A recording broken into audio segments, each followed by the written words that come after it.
সমস্যাটা কি রে ভাই? কেবল আপনার মসজিদের ইমাম হয়ে জান্নাত খোঁজা লাগে?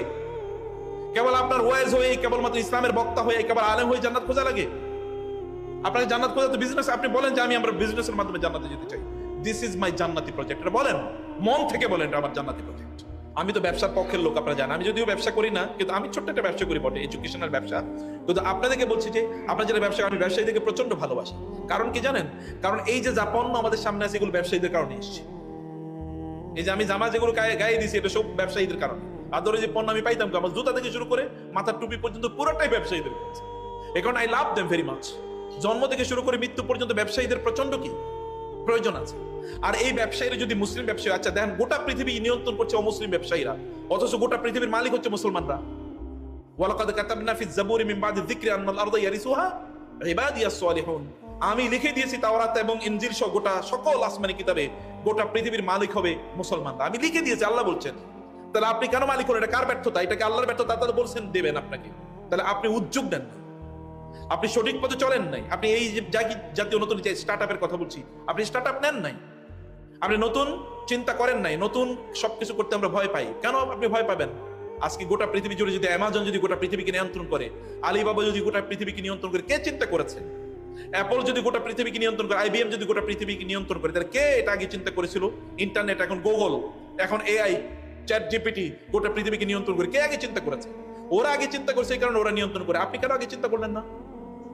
আপনার চিন্তাটা কোথায় গিয়ে ঠেকছে? আপনি কেবল ফেসবুক নিয়ে আসেন, ফেসবুক তো ওরাই বানাইছে, ওরাই তো বানিয়েছে। আপনি কেন এরকম প্ল্যাটফর্ম তৈরি করলেন না? তার মানে এটা নিয়ে চিন্তাই নেই, আমাদের মাথায় নেই এটা, যে আমি পৃথিবীকে নিয়ন্ত্রণ করতে চাই। এই মানসিকতা তৈরি করতে হবে। এই মানসিকতা তৈরি করলে আপনি এগিয়ে যাবেনই, কারণ আপনার রব বলেছেন ইন্নাল্লাহা লা ইউখলিফুল মিয়াদ। একজন মুসলমানের জন্য এর চেয়ে বড় আর কথা কি? আল্লাহ তাআলা তার ওয়াদা ভঙ্গ করেন না। মানে আল্লাহ আপনাকে ওয়াদা দিয়েছেন, লাইসা লিল ইনসানি ইল্লা মা সাআ ওয়া আন্না সাইয়াহু সাউফা ইউরা, যে তুমি যদি চেষ্টা করো আমি তোমাকে সফলতা দেবই দেব। অর্থাৎ আপনাকে চেষ্টা করলে সফল হবে, আল্লাহই বলে দিয়েছেন। আপনি কেন চেষ্টা করবেন না? আপনি মনে করছেন যে আপনি যে ফেসবুকে সময় দিচ্ছেন, আপনি হয় you are either purchase and you are consumer or you are product itself. আপনি হয় প্রোডাক্ট কিনতেছেন অথবা আপনি নিজেই প্রোডাক্ট হয়ে যাচ্ছেন। কিভাবে জানেন? আপনি যখন কারো ফেসবুকে যখন লাইক দিচ্ছেন, কমেন্ট করছেন, যখন আপনি কোনো রিলস দেখছেন, ইউটিউবে ভিডিও দেখছেন, তখন কি আপনি আপনার নিজের বিক্রি করে দেন নাই? দিচ্ছেন কিনা? আপনার বুঝেন নাই বিক্রি করছেন কিনা? কেউ না কেউ আপনাকে কিনছে, মানে আপনাকে কেউ না কেউ বিক্রি করে দিচ্ছে। কারণ আপনি যখন দেখছেন তখন এটা দিয়ে কেউ টাকা ইনকাম করছে। এটা আপনি যার ভিডিও দেখছেন সে টাকা ইনকাম না করলে ইউটিউব নিজে টাকা ইনকাম করছে। কারণ ইউটিউব এটা দেখায়, দেখো আমার এখানে সকল মানুষ এখন ইউটিউবে চলে এসে এখন টেলিভিশন দেখান, অতএব তোমরা আমার এখানে বিজ্ঞাপন দেয়। এখন মানুষ টেলিভিশনে বিজ্ঞাপন দেন, ইউটিউবে বিজ্ঞাপন দেয়। এখন এই কারণে ইউটিউব আপনাদেরকে পেও করে। আপনি যখন ইউটিউবের চ্যানেল থাকে আপনার পে করে, ও টাকা ইনকাম করে করতে, ও তো কোম্পানির কাছ থেকে টাকা নেয়। তার মানে you are already sold out. আপনি কেন সোল্ড আউট হচ্ছেন? আপনি কেন নিজে সেলার হচ্ছেন? আপনি কেন বিক্রেতা হচ্ছেন? আপনি কেন এত ক্রেতা হন? আপনি কেন এত কনজিউমার? Obsessive consumerism. কেবল আমি বাজারে যাই কেনার জন্য। কারণ আপনি বাজারে কিছু বিক্রি করার জন্য যেতে পারেন না, আপনি বাজারে পণ্য বিক্রি করতে পারেন না। আপনি এত বেশি ক্রেতা হলেন কেন? মুসলমানরা তো ক্রেতা জাতি না, মুসলমান তো বিক্রেতা জাতি। মুসলমান তো বিক্রেতা জাতি। অতএব আপনি আল্লাহ সুবহানাহু ক্রেতা। ইন্নাল্লাহা আশতারা মিনাল মুমিনিনা আনফুসাহুম ওয়া আমওয়ালাহুম বিআন্না লাহুমুল জান্নাহ। আল্লাহ তাআলা মুসলমানদের কাছ থেকে কিনে নিয়েছেন। মুসলমানরা বিক্রেতা, আল্লাহ তাআলা ক্রেতা। আপনারা বিক্রি করবেন, বিক্রির পণ্য আপনারা নির্মাণ করেন, তৈরি করেন। এরকম ব্র্যান্ড, হাজার ব্র্যান্ড আপনারা তৈরি করেন।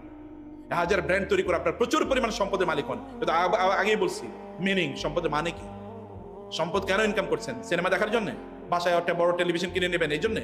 একটা মোবাইল, মানে আইফোন 17 এবার বাজারে এসে না কিনলে আপনার আত্মহত্যা করা উচিত। কারণ একটা আইফোন 17 নাই, আমার জীবন দিয়ে লাভ, এই জীবন দিয়ে করবো কি, এরকম একটা ভাব তৈরি হয়েছে। আপনি আইফোন 17 কিনে টাকা ওর পকেটে কেন দেন? আপনি নিজে এরকম একটা ব্র্যান্ড 2 লাখ টাকা দিয়ে কিনা করা যায়। 2 লাখ টাকা দিয়ে আপনি দেখেন জুসের কমপক্ষে 10টা দোকান দেওয়া যায়। এখন 10-15-20 হাজার টাকা দিয়ে একটা জুসের দোকান দেওয়া যায়। আপনি জুসের দোকান দিয়ে দেখেন না, একটা ভালো জায়গায় দিয়ে দেখেন আপনার ডেইলি কত ইনকাম হয়। ডেইলি কমপক্ষে 2000 টাকা ইনকাম হবে। মাসে আপনার 60,000 টাকা ইনকাম হবে। আপনার মাসে 60,000 টাকা ইনকাম হবে। তাহলে আপনি সেটা কেন করবেন? আপনি এরকম ছোট করেন, আপনি কোনো একটা টং দোকান বানিয়ে দেন একজনকে। মানে আপনি ফেরি করে বিক্রি করার জন্য 5টা এলাকা থেকে 5টা ছেলেকে নিয়ে আসেন, যে আমি তোমাকে ভ্যান কিনে দিলাম, তুমি ফেরি করে বিক্রি করো। প্রতিদিন যা লাভ হবে আমি তোমাকে ইনভেস্টমেন্ট দেবো, যা লাভ হবে তুমি আমাকে 50 দেবা, তুমি 50% নেবে। করতে পারেন। আইডিয়ার অভাব তো নেই। আপনি চিন্তা করে দেখেন, আইডিয়া আপনাকে দেবে। আর এখন তো এআই এর জিজ্ঞেস করলে ও নিজে কয়টা আইডিয়া আপনি দিয়ে দেবে, সমস্যা নাই। কিন্তু যেটা বলছি, আপনার নিজের মধ্যে এই কনসার্ন, আপনার মধ্যে অবশ্যই কনসার্ন থাকা দরকার।